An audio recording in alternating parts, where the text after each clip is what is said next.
Bonjour, bienvenue sur le podcast Une maison en France, un podcast en français facile pour ceux qui rêvent d'avoir une maison en France ou qui ont déjà une maison en France et bien sûr pour tous ceux qui veulent perfectionner leur français.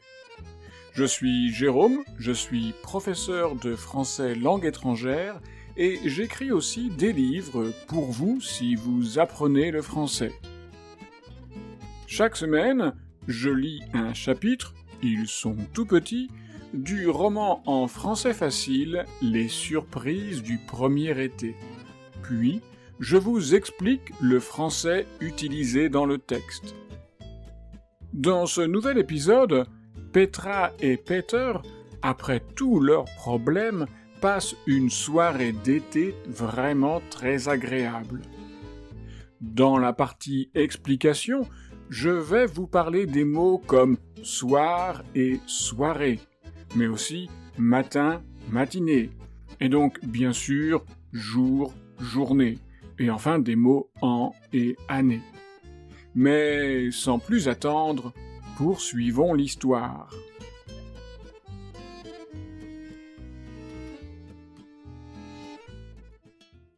C'est la fin de la soirée. Il fait bon dehors. Peter et Petra sont sur des chaises longues dans le jardin. Le ciel est plein d'étoiles. Peter et Petra ont l'impression de voir un vrai ciel étoilé pour la première fois. À la campagne, il n'y a pas de pollution lumineuse. C'est très calme. Pas de bruit de voiture. Pas de bruit dans la rue. On est vraiment très loin de la ville et de son agitation. Bon, d'accord, ils ont des problèmes avec les souris. Ils ont un gros problème avec l'électricité. Et pourtant, la vie de Peter et Petra à la campagne est merveilleuse. Plus de stress. Tu peux prendre le temps de faire les choses. Tu n'as plus besoin de courir partout. Tu peux vivre un peu plus lentement. Tu peux profiter de la vie. Peter a l'impression d'être tout le temps en vacances. Petra dit en français « Peter, nous sommes en vacances. » Encore 4 semaines de vacances dans la maison en France, mais après, il faut rentrer aux Pays-Bas pour reprendre le travail. Peter ne veut pas penser au travail. Il regarde les étoiles et s'endort sur sa chaise longue.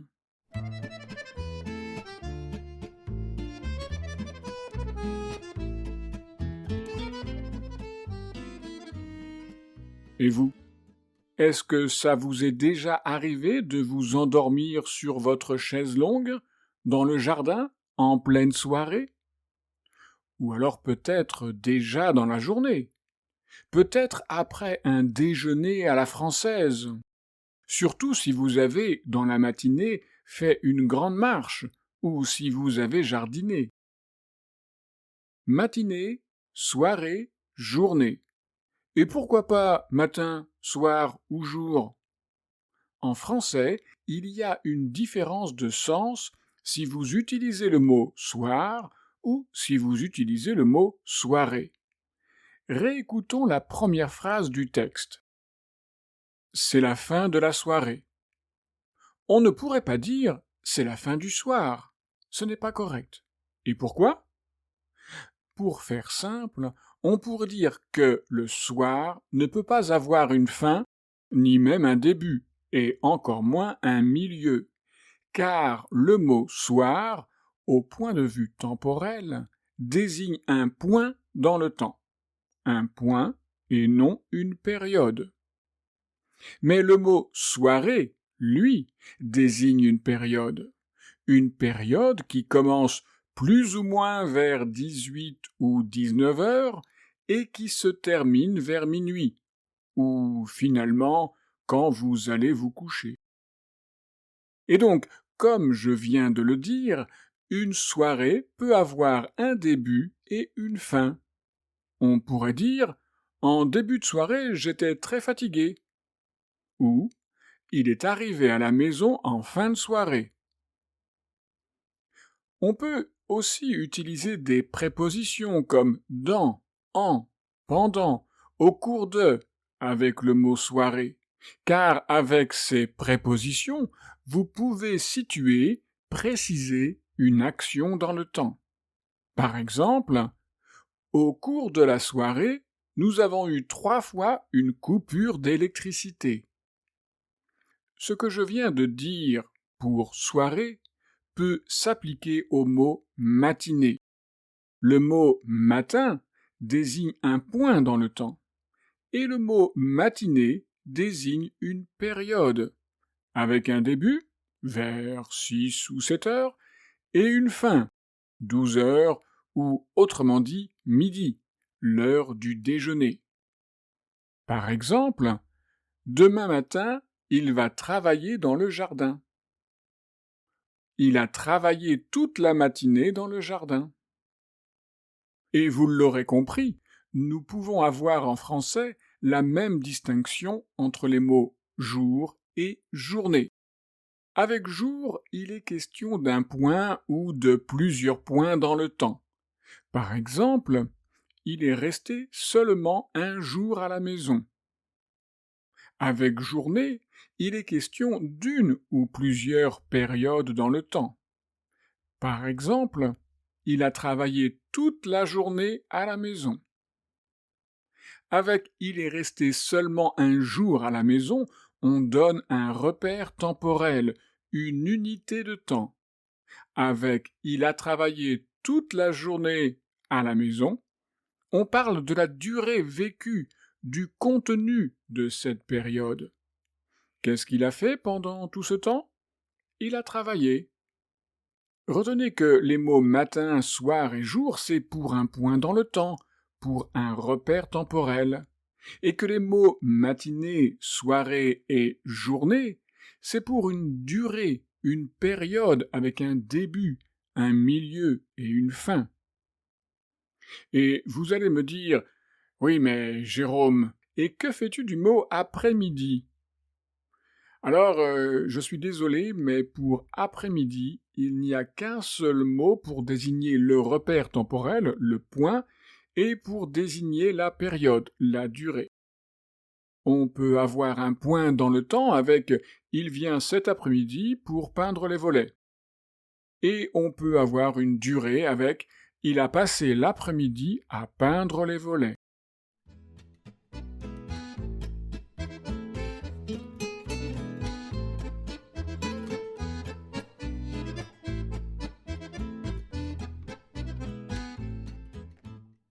Pendant cette petite musique, je sais que certains d'entre vous ont pensé à 2 choses.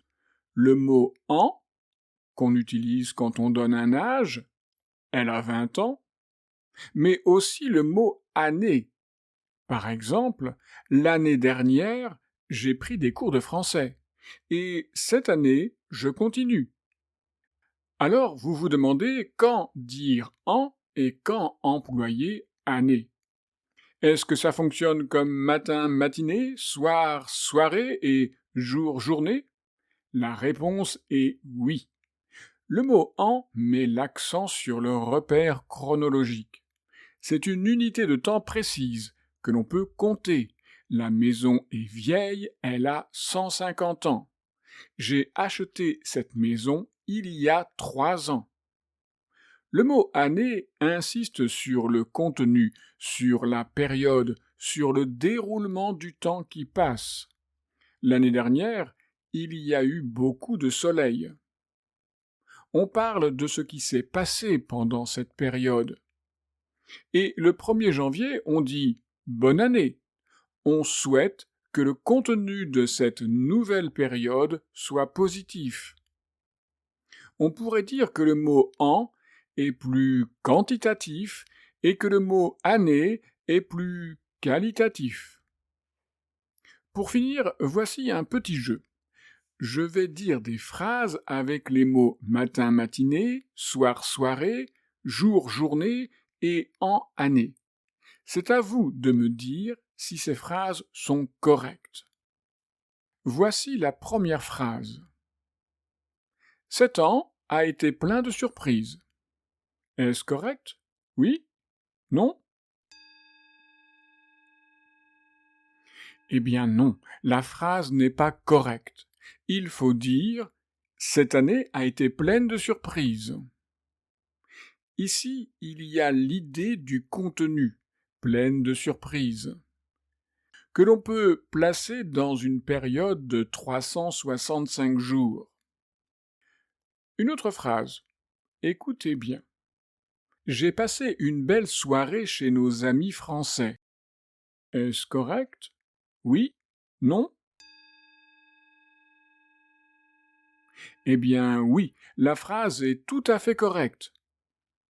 Là encore, il s'agit d'une période que l'on a remplie par du bon temps chez des amis. Il y a eu l'apéritif, puis le repas, et enfin une longue discussion autour d'un dernier verre. Encore une phrase. Écoutez bien.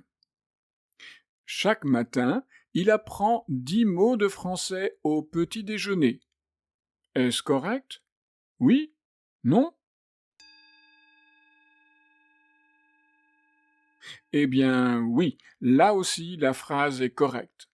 Avec chaque matin, on a un repère temporel quotidien, quelque chose qui revient tous les jours. Voici une dernière phrase. Nous partons en France dans 2 journées. Est-ce correct? Oui? Non? Eh bien non, la phrase n'est pas correcte. Il faut dire « Nous partons en France dans 2 jours ». Ici, il ne s'agit pas d'un contenu temporel, mais bien d'unité chronologique. Et donc, il faut utiliser le mot « jour ». Voilà pour le 51e épisode de ce podcast. Dans le prochain épisode, Petra et Peter vont découvrir le devis de l'électricien. Le devis, vous savez, c'est l'estimation du prix des travaux.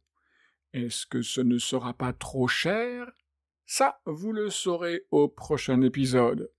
Mais si vous ne pouvez pas attendre la semaine prochaine pour la suite des surprises du premier été, vous pouvez aussi acheter le livre papier ou l'e-book sur Amazon. Vous devez maintenant savoir qu'une maison en France, c'est aussi une série de livres en français facile. Il y a 1 tome par saison. Pour l'été, c'est évidemment les surprises du premier été. Pour l'automne, il y a les émotions d'un automne turbulent. Pour l'hiver, il y a les mystères d'un hiver tout blanc. C'est toujours les aventures de Petra et Peter dans leur maison en France. Il y aura, je vous rassure, une 4e histoire, qui se passera, vous vous en doutez, au printemps. La série Une maison en France, c'est idéal pour améliorer votre français. Tous mes livres papier et e-book sont disponibles sur Amazon. Soyez curieux, lisez mes livres et dites-moi ce que vous en pensez. Maintenant, je vais vous demander, si vous aimez ce podcast, de faire une chose. Une seule chose qui n'est pas compliquée et qui peut aider énormément à faire connaître le podcast Une maison en France. Une seule chose, ce n'est pas beaucoup, n'est-ce pas? Et ça ne vous prendra pas plus de 10 secondes. Envoyez cet épisode à une de vos connaissances qui apprend aussi le français. Ce n'est pas compliqué et ça me ferait énormément plaisir. Et rappelez-vous, avoir une maison en France, c'est bien, mais parler français tous les jours avec vos voisins ou les gens de votre village, chaque matin ou pendant vos soirées, c'est quand même mieux. Si vous voulez perfectionner votre français avant la fin de l'année, je peux vous aider avec mes leçons en ligne. Pour en savoir plus, vous trouverez mon adresse e-mail et mon site internet dans la description de cet épisode. Au revoir!